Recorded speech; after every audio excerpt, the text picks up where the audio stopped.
c'est un constat que nous faisons. Ce n'est pas une annonce, c'est un constat. On constate que le premier trimestre de cette année est un trimestre d'activité croissante. Je ne sais pas si les gens voient bien exactement ce que ça veut dire, mais ça veut dire qu'il y a eu plus d'activité dans les commerces, plus d'activité dans les industries, plus de consommation. Voilà.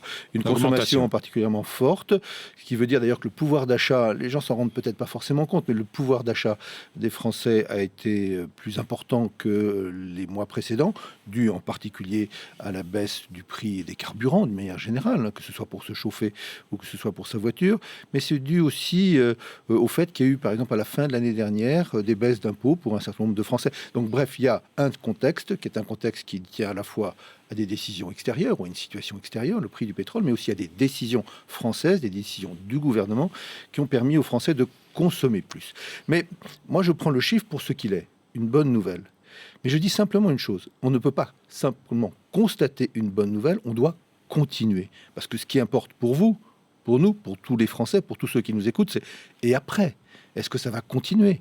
Est-ce que ça va Alors, est-ce que ça va continuer, Michel Sapin? Là, on est dans la prévision.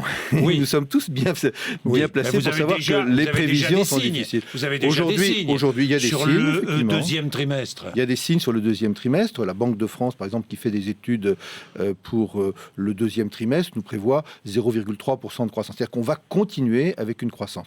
Qu'est-ce que je peux dire aujourd'hui aux Français? L'hypothèse sur laquelle nous avons travaillé, en particulier pour construire un budget, parce qu'il faut bien des hypothèses, c'est jamais des vérités, c'est des hypothèses, c'était 1% de croissance en 2015. On sera à plus de 1% à la fin de l'année? On sera à plus de 1% à la fin de l'année.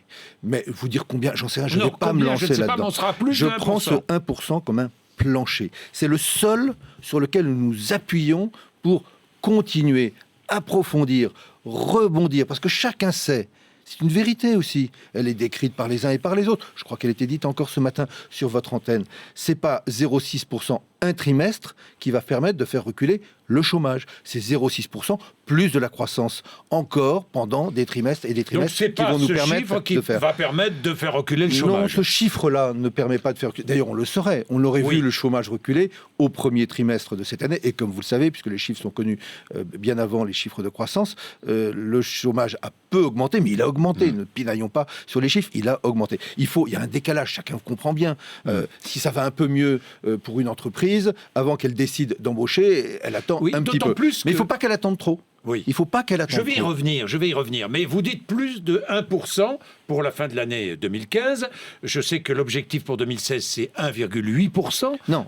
Enfin, l'objectif, le chiffre que vous avancez. Non, juste pour être très précis. Je sais que vous aimez la précision sur tous les sujets, dans les questions comme dans les réponses.